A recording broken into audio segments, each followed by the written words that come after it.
First, we're going to talk about those anti-Trump protests that have been happening for the past 3 nights. Across the U.S., people have taken to the streets, including right here in Boston. In some cities, notably in Portland, Oregon, the protests have turned violent. We wanted to get an outsider's perspective on this, so with me is Joyce Karam. She's from Lebanon and is the Washington bureau chief for the pan-Arab newspaper Al-Hayat. Well, in the Middle East, from very early on, people in the Arab world have been mystified about this election, confused about what does Donald Trump stand for and what it all means for U.S. policy. Now, with the protests, I'm hearing more questions. Is this like the Arab Spring? Is this massive protests? Will they stop Donald Trump from becoming president? How long will they continue? Who are leading them? There are definitely so many questions, and I think this is a very sensitive period in the United States. It's very hard to explain for an Arab audience, given the level of polarization within the U.S. and the so many issues at play that are driving these protests. People are watching and waiting to see what to make of it, if this is really a temporary thing or if it becomes a new normal and goes on for a while.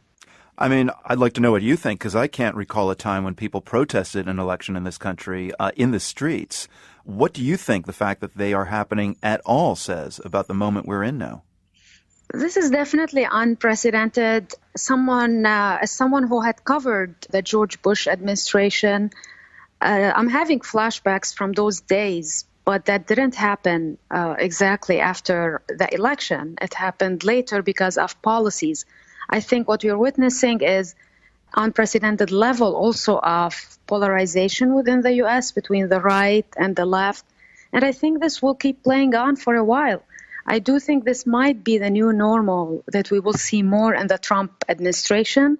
The minorities and the coalition that's taking part in the protests, I do think many don't feel represented in this election. And the chants, "Not my president," I don't think they will be able to change the outcome of the election, but it's just a symptom of what to expect, at least in the year to come of the Donald Trump presidency.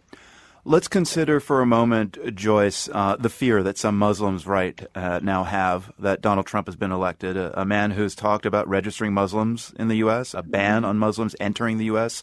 What are you hearing from people in Beirut about all this? Well, Marco, yesterday morning people were actually excited that the ban was removed from the website.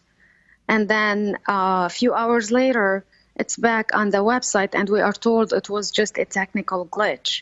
So I don't think the anxiety is gone yet. I think that there are serious concerns. We're also seeing a spike in hate crime after the election against minorities and veiled Muslim women. I read that 2 women were attacked in California on university campuses. So I think the proof will be in the pudding. What will happen under President Trump? I know that his campaign has reached out to Arab governments, to Muslim governments, assuring them that Trump, the campaigner, will not be Trump, the president. He has nothing against Muslims and is looking forward to working with them. Will that materialize, or will we see more also leaning on the base, on the far-right base that's very charged in, anti-Muslim tone and Islamophobic slogans? I think that remains to be seen. But I think if Trump wants to have his way, he could have a good working relationship with the Muslim world. This is kind of a sensitive topic, but I know that while you were covering the Republican National Convention, there was one moment where you lied about your ethnicity.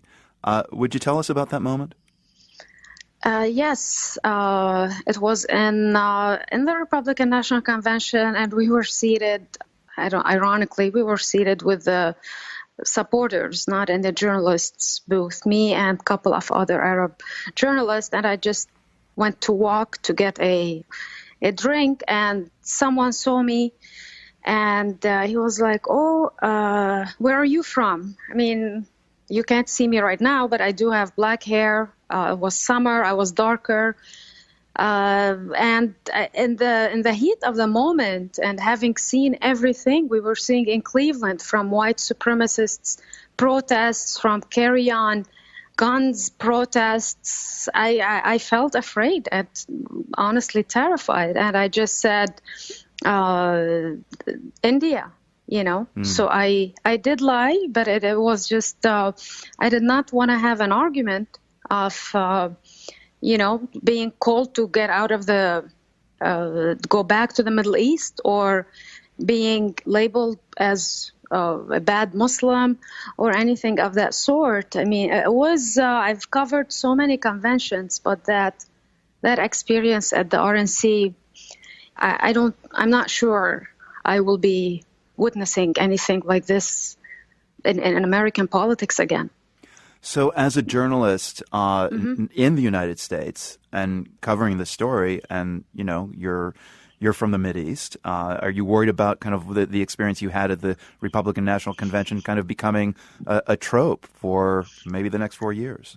That is a concern. And I mean, also, if you see the attitude from the Trump campaign in addressing foreign journalists, that's also a concern. It was not easy to get into some of his rallies. There's not equal respect for foreign journalists. Definitely the Middle East is even harder. But I am hoping that the next few weeks, as the transition goes on, that there will be more openness in the process, that we will actually be able to reach out to his officials and the administration here in D.C., and that the labels that we saw during the campaign on Arabs, on Muslims, that we might be able to turn this page. Otherwise, it will be a complete nightmare to cover this. I can't change how I look, I can't change my name, and I can't change my audience concerns about this.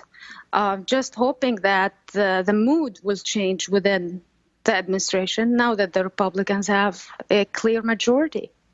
How hard will it be for you, Joyce, to actually get a one-on-one interview with Donald Trump, do you think? Is that something you want to do, sit down with him and ask him a few questions?